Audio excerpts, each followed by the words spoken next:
Netaji emergency के दौरान jail जाते हैं, कौन सा सन था वो? देखिए, अब मुझे जैसा याद आ रहा है, जितना याद है बोलिए सब। 1975। नेताजी जेल गए 1975 में इमरजेंसी लगी थी जी। और जब इमरजेंसी लगी थी तब मैं बीए का छात्र था। इटावा में रहते थे, एक किराए का मकान लेकर के। तो जब इमरजेंसी लगी तो इमरजेंसी के बारे में मुझे पूरा पता नहीं था, क्या होगा, कैसे इमरजेंसी लगती है, क्या क्या होता है। सिर्फ अखबारी माध्यम रहा होगा तो। हाँ, अखबार और ट्रांजिस्टर। ट्रांजिस्टर सुना, न्यूज पर करीब लगभग सुना था 7 बजे करीब शाम को। तो पता चला कि इमरजेंसी लग चुकी। तो इमरजेंसी लग चुकी और पुलिस दौड़ने लगी सड़कों पर। हमारे यहाँ भी, हमारे जहाँ रहते थे वहाँ का चक्कर लगाने लगी। तो हमारे पड़ोस में एक रामादीन शर्मा जी रहते थे। वो कांग्रेस के उस समय नेता थे, वैसे विचार उनके थे समाजवादी, थे कांग्रेसी।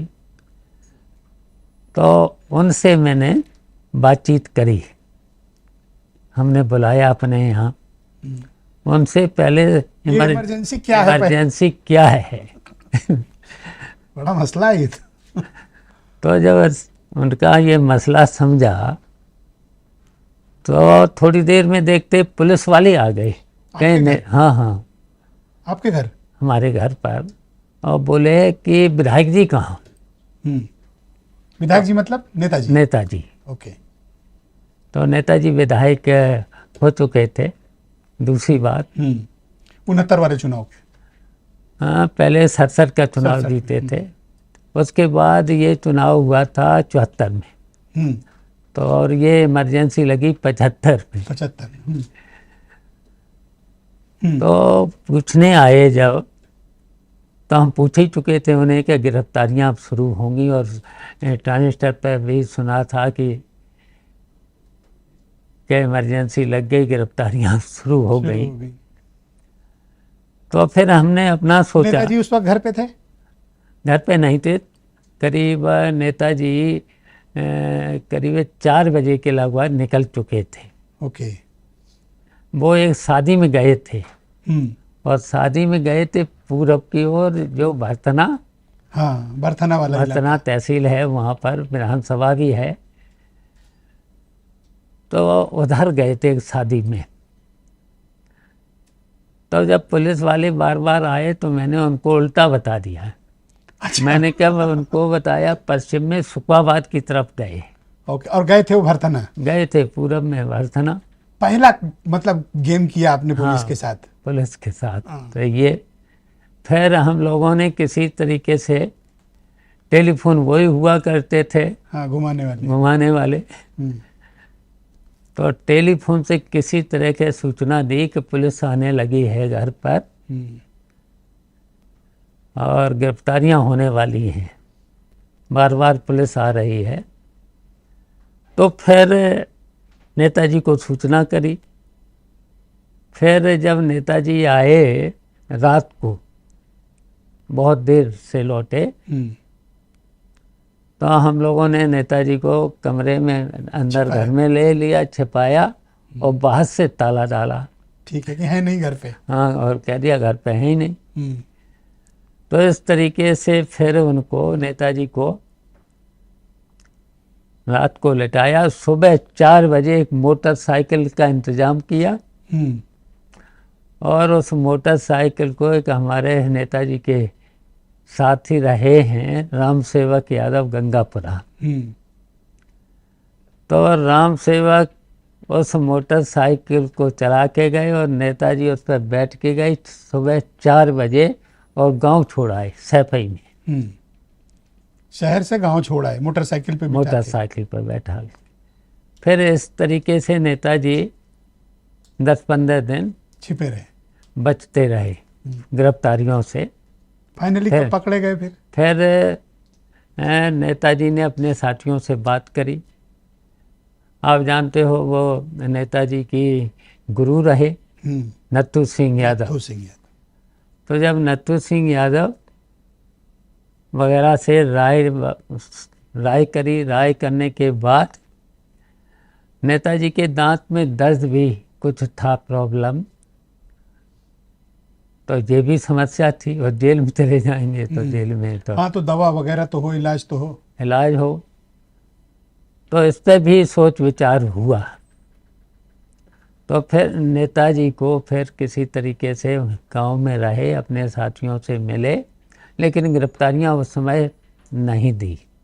फिर मेंबर साहब नत्थू सिंह, जिसको मेंबर साहब भी नाम से जानते थे जी, तो श्री नत्थू सिंह, स्वर्गीय नत्थू सिंह और नेताजी की सलाह हुई और उनके कार्यकर्ता तो बहुत थे। कि अब क्या किया जाए? तो गिरफ्तारी का भी, कई गिरफ्तारी तो देनी है, इलाज भी जरूरी है। तो इलाज वो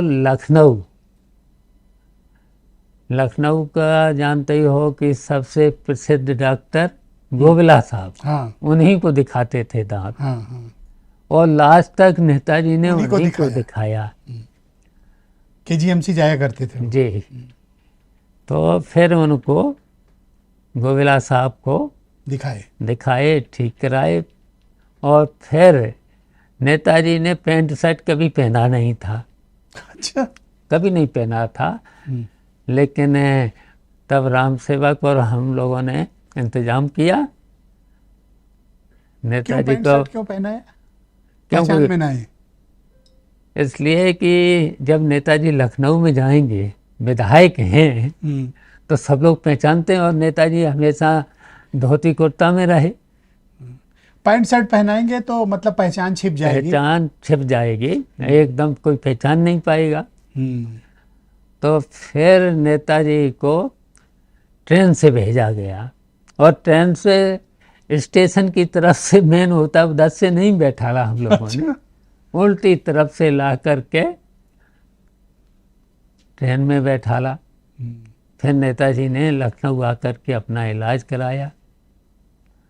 इलाज कराने के बाद जब लौटे, तब नेताजी ट्रेन से ही आए। फिर हम लोगों की बात हो गई थी उल्टी तरफ उतरना, हम लोग वहीं से आपको लेकर फिर सैपई भिजवा देंगे। तो फिर आए, उल्टी तरफ उतरे। फिर उल्टी तरफ उतरने के बाद फिर छोड़ा उनको सैपई में, और फिर छोड़ा। फिर उसके बाद गिरफ्तारी की डेट तय हो गई। फिर वही माननीय नत्थू सिंह के और नेताजी के नेतृत्व में गिरफ्तारी दी। तो गिरफ्तारी फिर थी, जेल चले गए। जेल चले गए नेताजी। फिर उसके बाद आप जाते थे उनसे जेल मिलने?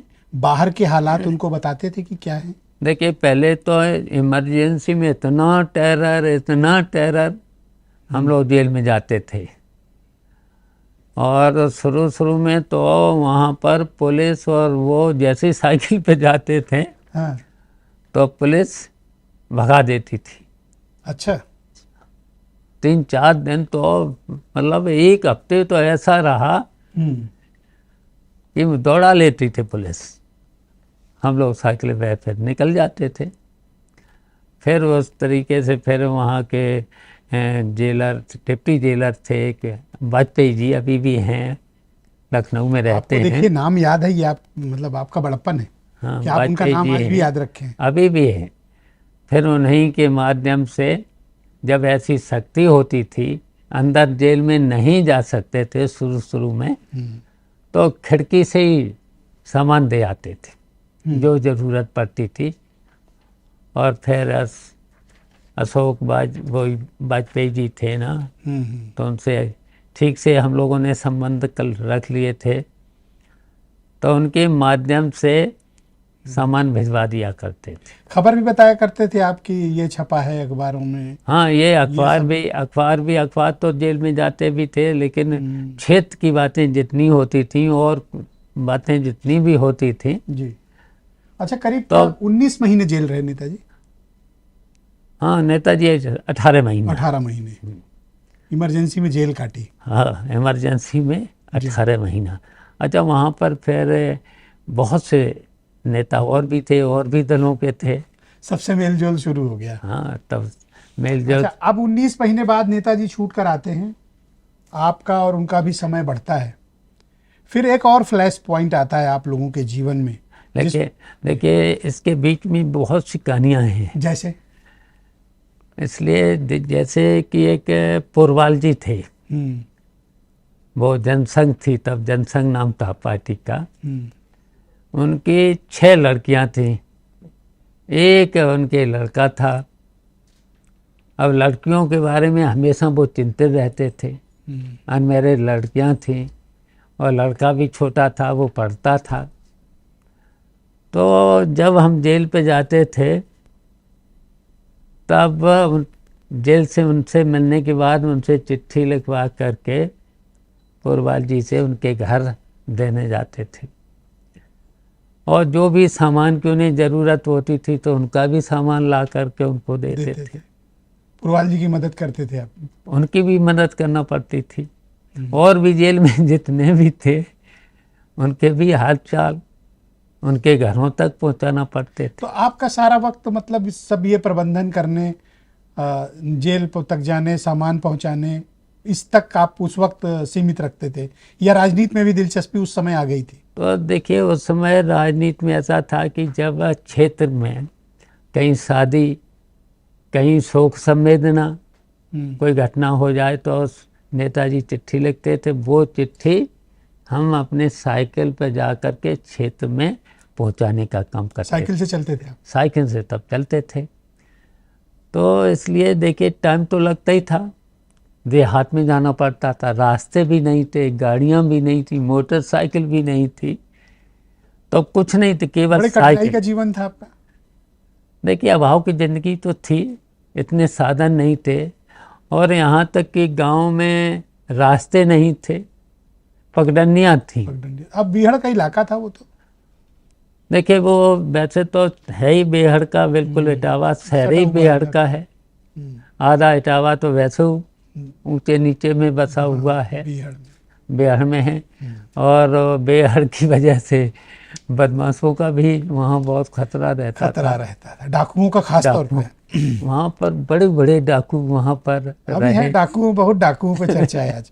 अब थोड़ा सा आगे बढ़ते हैं। एक बहुत बड़ा घटनाक्रम आप लोगों के परिवार पर, एक तरह की विपत्ति आई, बहुत बड़ी घटना थी। ये बात है 4 मार्च 1984 को। नेताजी मैनपुरी गए थे एक सभा को संबोधित करने।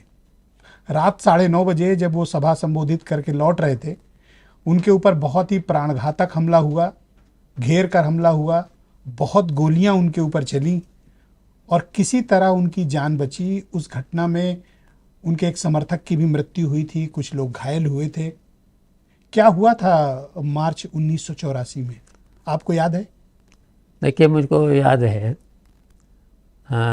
उस समय देखिए नेताजी एक मीटिंग भी करे थे मैनपुरी में जी। और मीटिंग करने के बाद एक शादी में शाम को उनको जाना था। तो शादी से जब लौट रहे थे, माही खेड़ा, हाँ, मई खेड़ा गांव, तो शादी में गए थे मैनपुरी। हाँ, मीटिंग करने के बाद मई खेड़ा गांव में रात हो गई जी। फिर उधर से लौट रहे थे। लौटने पर नेताजी पे सीधा अटैक। अच्छा। सीधा अटैक। तो एक गनर था नेताजी का, और उसमें 2 लोग और बैठे थे, कार्यकर्ता थे, एम्बेसडर थी, और उस एम्बेसडर थी। एम्बेसडर का नंबर था 8012। अच्छा, याद है मुझे। क्या बात है। फिर क्या हुआ, हमला हुआ? तो हमला जब हुआ तो एक मोटरसाइकिल आगे चल रही थी, वो करहल के लोग थे। एक जसवंत नगर के पसुआ गांव का टीचर था, छोटे लाल नाम था। दूसरे एक नेत्रपाल थे। नेत्रपाल की नहीं, छोटे लाल की मृत्यु हुई थी। और नेत्रपाल की गोली लगी थी, आज तक टांग उनकी खराब हो गई, फिर ऑपरेशन हुआ, इलाज हुआ, लेकिन टांग अभी भी वो लड़ाई के चलते हैं। तो घेर कर हमला हुआ, एम्बुश लगाकर हमला हुआ? हाँ, थोड़ा सा रुकाया, उस पर थोड़ा सा रख के। तो क्या नेताजी को मार डालने की प्लानिंग थी देखो, कंप्लीटली? पूरी तरह से हमला तो बोला ही है। जब गाड़ी पे गोली चल गई, गोली चलने के बाद एक आदमी को वहीं पर मौत हो गई, एक आदमी के टांग में गोली लग के पार हो गई। तो और फिर जो नेताजी को तो वहीं सीट पर जो दो लोग बैठे थे, तो उन्होंने दबा लिया, छिपाया, तो वो उनके ऊपर नेताजी के लेट गए। तो इस तरीके से किसने और क्यों हमला किया था? इस तरीके से शोर मचाया। तो देखिए, अब उसमें नाम बताने की तो जरूरत नहीं, वहाँ के सब लोग जानते हैं, सब लोग जानते हैं। उनके पिता स्वर्गीय हो चुके हैं, और उन्हीं का बेटा जी, वो लोग शामिल थे, उन्हीं के बेटा के लोग साथी। तो लोगों ने केवल प्रतिद्वंदी होने के कारण, राजनीति में प्रतिद्वंदी जब हो जाते, हुई तो तब देखिए हम तो सैफई में थे। सैफई से वो पड़ता है करीब 20 किलोमीटर। तो भागे आप लोग सब? हाँ, फिर हम लोग सबको सूचना मिली, तब सब लोग गए, फिर रात को ही पहुँचे, फिर सब लोग आए लौट के, फिर उनको इलाज के लिए भेज दिया। तो एक लोग तो मर ही चुके थे और दूसरे घायल थे, तो उनको हॉस्पिटल में, नेताजी को फिर घर पर। तो इस तरीके से ये सब घटना हुई। अच्छा, कुछ नाम ऐसे हैं जो इटावा की राजनीति में नेताजी की राजनीति के वक्त बहुत बड़े हुए। उनमें एक नाम बलराम यादव का भी था, तत्कालीन केंद्रीय मंत्री कांग्रेस पार्टी। उनका बड़ा प्रभाव था तब। आप लोग से क्या अदावत थी उनकी? देखिए, नेताजी और ये लोग शुरुआत से छात्र जीवन में नेताजी ने उन्हें छात्र संघ का चुनाव के डिग्री कॉलेज इटावा से हराया था। ओके। और फिर चुनाव भी मस्तनाथ से उन्हें एक बार हराया। फिर 1980 में बलराम सिंह को नेताजी के खिलाफ जसवंत नगर से लड़ा करके कांग्रेस उस समय पीक पर थी, बहुत दबदबा था। इस समय की बीजेपी से ज्यादा ताकतवर थी। इंदिरा गांधी जी हैं, स्वर्गीय इंदिरा गांधी जी प्रधानमंत्री थी। मतलब देखा उनकी तरफ घूर के तो उड़ा देंगे, इस टाइप कांग्रेस थी। और इस तरीके से, और बलराम सिंह यादव मंत्री थे। जलवा था उनका, जलवा था। और जलवा के साथ साथ ऐसे जब इतना उसका जलवा था कांग्रेस का, तो उससे लड़े। और ताज्जुब की ये बात है कि नेताजी ने कैसे सब लोगों को इकट्ठा किया, और समय आने पर बलराम सिंह को भी माफ़ किया। उनको माफ़ किया। 2 बार MP अपने पास मैनपुरी से बनाया, 2 बार MP। अच्छा, अभी कहानी वहीं पे रोकते हैं, अभी चलते हैं। उसी दौरान KK डिग्री कॉलेज का फिर चुनाव होता है, और इस बार कमान संभालते हैं शिवपाल यादव, और बाबा राम नरेश को आप मैदान में उतारते हैं। याद है आपको? याद है मुझे। आपने चुनाव उनको अध्यक्ष बनवाया था? जी हाँ। तो क्या हुआ था तब? देखिए, पहले बाबा राम नरेश आप ही लड़ाए थे चुनाव में? हाँ, वहीं हम लोग साथ रहते थे, पढ़ते थे। तो देखिए, पहले बाबा राम नरेश चुनाव हार गए, और हारे ये एक हमारे लोगों में से एक प्रतिद्वंदी खड़ा हो गया, राघवेंद्र यादव। तो राघवेंद्र यादव जब खड़ा हो गया जी, तो बाबा राम नरेश हार हार गए। गए। तो फिर दूसरी जिम्मेदारी फिर मैंने ली थी हम्म, चुनाव जुटाने की।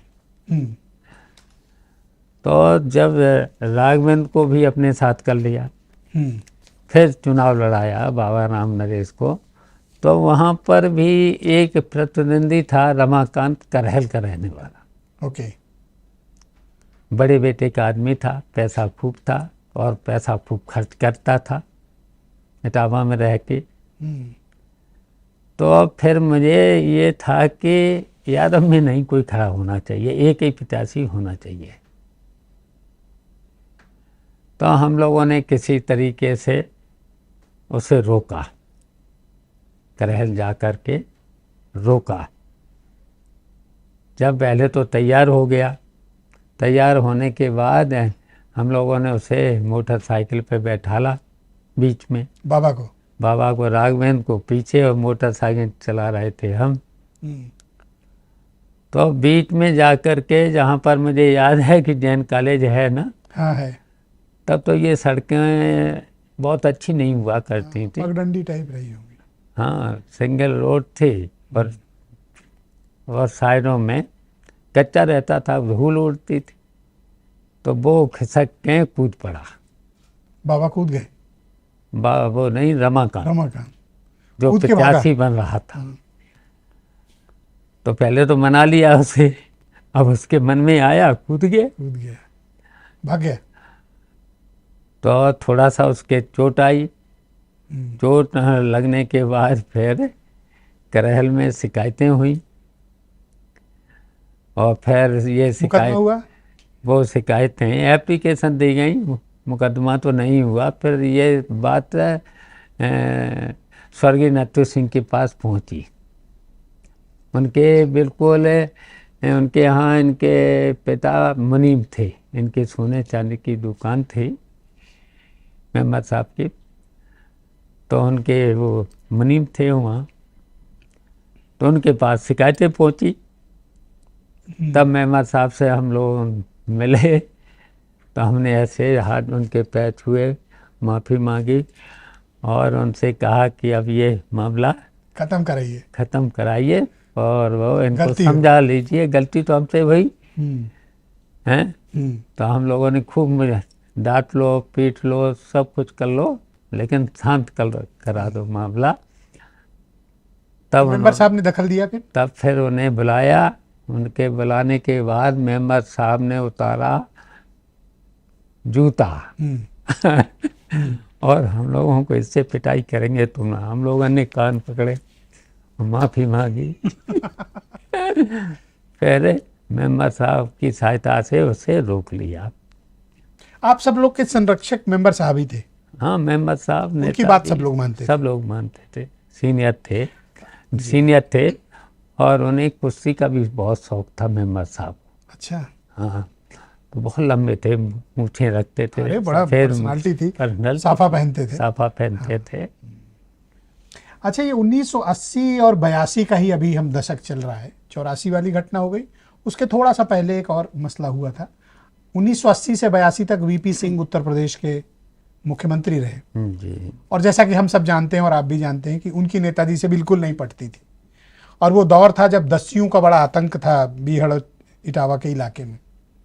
ऐसा लोग कहते हैं कि मुलायम सिंह यादव का इनकाउंटर करना चाहती थी पुलिस और निकल चुकी थी ऐसा करने। बड़े नेताओं ने इंटरवीन किया, तब नेताजी की जान बची। ये कह के उनका इनकाउंटर करने की कोशिश थी कि डाकुओं के संरक्षक हैं। ऐसा था? नहीं, ऐसा तो कभी नहीं रहा। देखिए, थोड़ा सा निर्भीक तो थे नेताजी और डरते नहीं थे। और नेताजी का नाम तो बहुत था, विधायक भी हो गए तो उससे पहले अच्छे पहलवान भी रहे, कुश्ती बहुत अच्छी लगते थे। चरखा दांव? हाँ, दांव तो उन्हें कई दांव रवां थे। लोगों को तो किसी पहलवान को एक ही दो दांव रवां होते थे, इन्हें कई दांव रवां थे। अच्छी प्रैक्टिस करते थे और मेहमद साहब को भी बहुत कुश्ती का शौक था। तो जब कुश्ती की वजह से ही मेंबर साहब से परिचय हुआ। फिर मेंबर साहब का गांव में सैपी माना जाना हो गया। तो एक दिन बोले कि इस लड़के का नाम बहुत सुना उस बीच में। नेताजी के बारे में बोले? हाँ, तो एक इसकी मैं एक कुश्ती देखना चाहता हूँ। अच्छा। हाँ, तो नेताजी की कुश्ती ज़्यादातर आखिरी में होती थी, झंडे पर होती थी। जानते हो झंडे? झंडे पर कुश्ती होती थी। कैसे? लास्ट जो होता था, लास्ट पहलवानों में झंडा कौन लेगा, एक झंडा होता था, एक उसको हासिल करेगा। हाँ, एक झंडी होती थी। तो वो झंडी छोटी होती थी, झंडा बड़ा माना जाता था। तो जो झंडा पकड़ता था, हाँ, वो विजेता। हाँ, वो विजेता है। तो उस पे जब एक पहलवान खड़ा हो गया, वो नेताजी से भी वो 6 फीट का था। हाँ? हाँ, अच्छा। हाँ, और नेताजी का तो कद आपने देखा ही है। हाँ, सामान्य कद काठी थी। हाँ, 5 फीट 5 इंच। और इस तरीके से तो वो खड़ा हो गया। तो मेंबर साहब ने कहा कि अब तुमको इससे कुश्ती लड़ना है। ये मेंबर साहब को भी मतलब मजाक सूझा कि 6 फीट लंबे आदमी को उनसे लड़वा रहे हैं। हाँ, तो फिर लड़ाया। लड़ाने के बाद जब देखा मेंबर साहब ने कुश्ती बहुत दमदारी से हो रही है, तो मेंबर साहब ने सोचा कहीं ये पटक न जाए।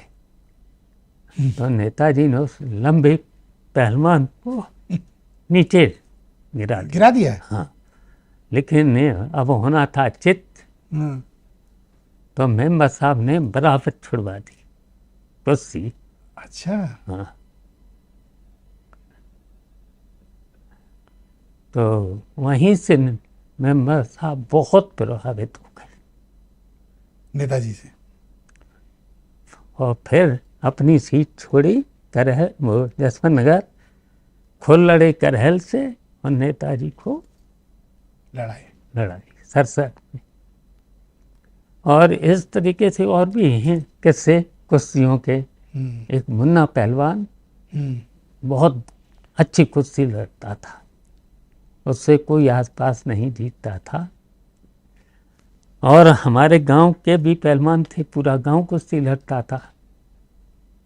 तो जो दर्शन प्रधान थे ना, 2 साल पहले सुना होगा, डेथ हो गई, नेताजी से 1 साल पहले।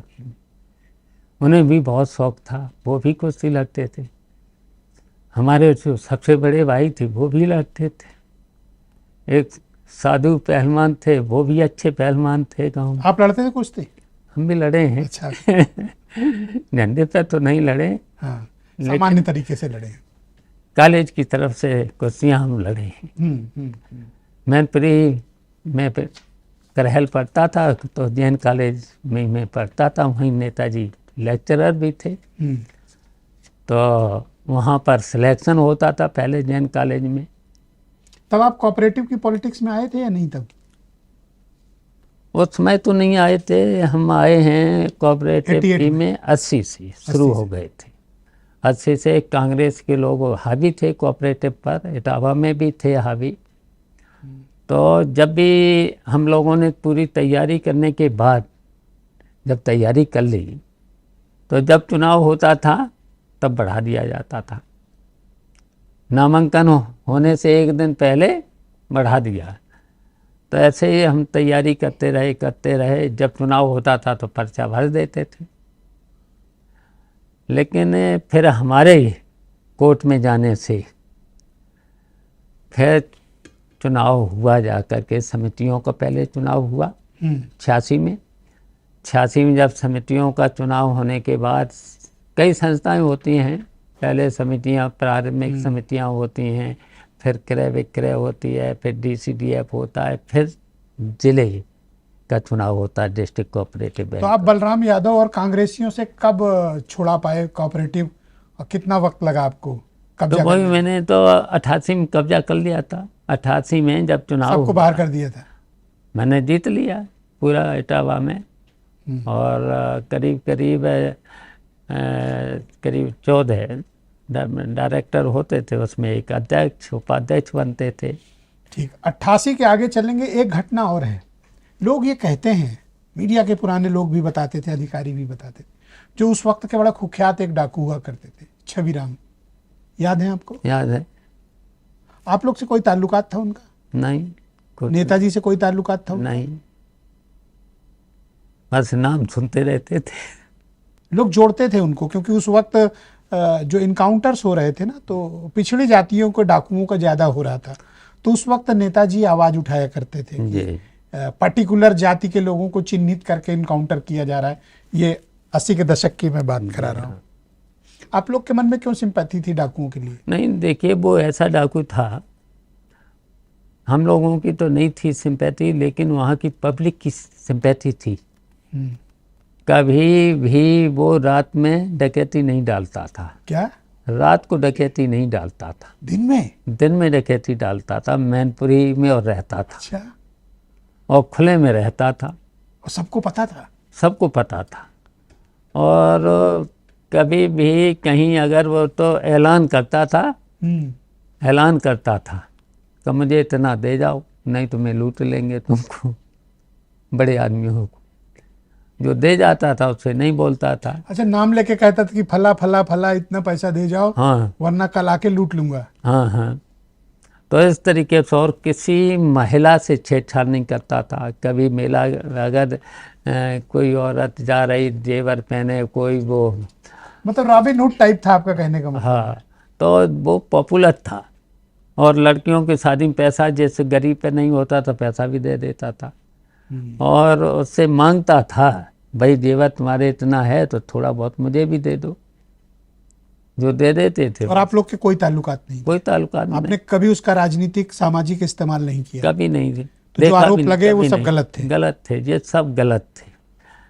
लेकिन वहाँ पर जब राजा विश्वनाथ प्रताप सिंह मुख्यमंत्री थे उत्तर प्रदेश के, वही मैं जानना चाह रहा हूँ। हाँ, वो वाली स्टोरी आपने नहीं बताई। हाँ, तो राजा साहब वाली। हाँ, वही राजा साहब, वहाँ जितने फिर यादव थे, उन पर इनकाउंटर, उनको फंसाना, जेल में भेजना। फिर वहाँ पर नेताजी ने एक रैली करी थी, जब यादवों पर उत्पीड़न वहाँ होता था जात के नाम पर। जो निर्दोष लोग भी फंसते थे, अगर मान लो कोई डकैत कहीं आ जाए तो किसी की हिम्मत होती थी नहीं। कौन बोलेगा? किसकी हिम्मत है? हाँ, कौन बोलेगा? सही। तो इस तरीके से फिर रैली करी, चौधरी चरण सिंह उस समय आए और नेताजी गए, सब लोगों ने फिर वहाँ पर रैली करी, उत्साह बढ़ाया लोग। यादव लोग तब से उत्पीड़न का शिकार हैं? तभी से हैं, तभी से हैं। तभी यादवों पर अटैक हुआ था? हाँ, यादव चिन के मारने वाली बात। हाँ, तभी हुआ था, बहुत से लोग मारे भी गए थे। ठीक, अब 88 में आप कब्जा कर लेते हैं कोऑपरेटिव इटावा का, और उसके चेयरमैन, संस्थापक मंडल और पूरा आपके कंट्रोल में आ जाता है। और ये वही कालखंड था जब मुलायम सिंह यादव जी शिफ्ट हो रहे थे लखनऊ की राजनीति में, और प्रदेश अध्यक्ष वगैरह बनने के बाद फिर अब बात तो आती है कि उनके चीफ मिनिस्टर बनने की। तो जब वो चीफ मिनिस्टर बने तो उन्होंने इटावा आपको दे दिया कि अब इटावा आपको हैंडल करना है और पार्टी का संगठन। मुख्यमंत्री कैसे बने थे नेताजी? देखिए, इसमें भी बहुत सी बातें हैं, और राजनीति में तो बहुत कुछ सामने करना पड़ता है। और तो इस तरीके से स्पीच में देखिए, जब हम, अरे आपका भाई मुख्यमंत्री बन गया, आपको जब पता चला तो आप लोगों ने कैसे सेलिब्रेट किया? देखिए, पहले तो नेताजी 77 के आप भूल गए हो, 77 में मिनिस्टर बने। हाँ। जब इमरजेंसी खत्म हुई, चुनाव हुआ, तो आपको पता ही होगा, कोऑपरेटिव मिनिस्टर थे, कोऑपरेटिव और पशुधन। तब हम तो अपना राजनीति में तो इतना थे नहीं, तभी से कोऑपरेटिव पर आपकी नज़र पड़ गई। हाँ, तो उसमें देखिए हम चाहते थे कहीं नौकरी लग जाए। अच्छा। उस समय, हाँ, तो हमने फार्म भी भरा। अच्छा, कोऑपरेटिव में भी भरा, हुआ नहीं। तो कोऑपरेटिव में जैसे नियुक्ति पत्र हमें मिला, अपॉइंटमेंट होने को, और उसको भी क्या पोस्ट थी, फील्ड अफसर। बहुत छोटा नहीं होता, ठीक होता है, लेकिन मैनेजर से नीचे ही होता है ये। तो हम कोई अधिकारी था तो वो हम देने पहुंचा लेटर नेताजी ने मुझे बुलाया, तुम मेरे विभाग में नौकरी करना चाहते हैं? उन्होंने लिया, नौकरी मत करो, तुम्हें किसी कॉलेज में नौकरी लगवाएंगे, जब कॉलेज देखना और हमारा काम देखना। ये नेताजी ने, ये पहला वाक्य था आपका? पहला वाक्य था 78 में, 78 में पहला वाक्य। अच्छा, तुम मेरा काम देखना, हाँ, और तुम्हें कॉलेज में नौकरी लगवा देंगे। नौकरी लगवा देंगे। तो 1-2 कॉलेज में नौकरी तो देखने गए तो मेरा मन नहीं लगा।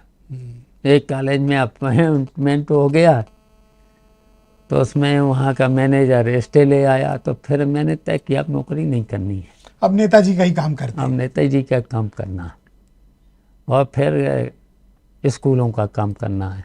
तो फिर हमने इस तरीके से, जो स्कूल थे 1-2, नेताजी जिसके कॉलेज के मैनेजर थे, उसके बाद में हम मैनेजर बने, फिर 1 बने, फिर 2 बने, फिर 3 बने, फिर 4 बने। इस समय 8 कॉलेज के मैनेजर मैं हूँ। आपके 8 कॉलेज हैं? और 2 हैं पीजी कॉलेज, 1 कॉन्वेंट है सैफई में। इतने कॉलेज हैं हमारे पास, इसके मैनेजर हम हैं। हर महीना साइन करना, ये करना मुसीबत का काम है। अब बहुत साइन करना पड़ता है, हर महीना वेतन पे, वेतन देना पड़ता है, पर प्रबंधन करना कोई मामूली बात थोड़ी है। वेतन।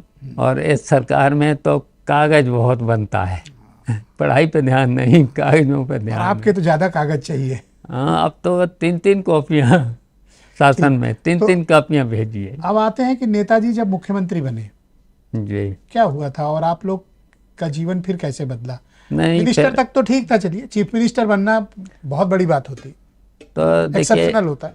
इस समय देखिए नेताजी फिर बीच में 80 का चुनाव तो बेईमानी से हरा ही दिया था नेताजी को। वो चुनाव हारे थे, वो बूथ कैप्टन करके हरा ही दिया था। और फिर उसके बाद नेताजी ने मेहनत करना शुरू किया क्षेत्र में, और सब जगह थोड़ा सा पॉलिटिक्स में आगे आ गए, और वहाँ लोकल काम फिर मुझको मिल गया। और जब इलेक्शन आता था तो जसवंत नगर क्षेत्र से हम लोग फ्री कर देते थे नेताजी को, आपको बस आइए, मीटिंग करिए और जाइए। चुनाव आप लड़ाते थे? चुनाव हम भी देखते थे। तब जसवंत नगर क्षेत्र में 2 ब्लॉक हुआ करती थी, एक जसवंत नगर और एक बसरेहर। तो बसरेहर ब्लॉक देखते थे प्रोफेसर राम गोपाल, जो बड़े भाई हैं, और जसवंत नगर देखते थे हम। तो बसरेहर ब्लॉक वैसे ज़्यादा अच्छी मानी जाती थी, थोड़ा सा ये जसवंत नगर टफ था, थोड़ा टफ माना, इसमें दूसरी बिरादरी और ये सब, फिर वो हमको दी गई।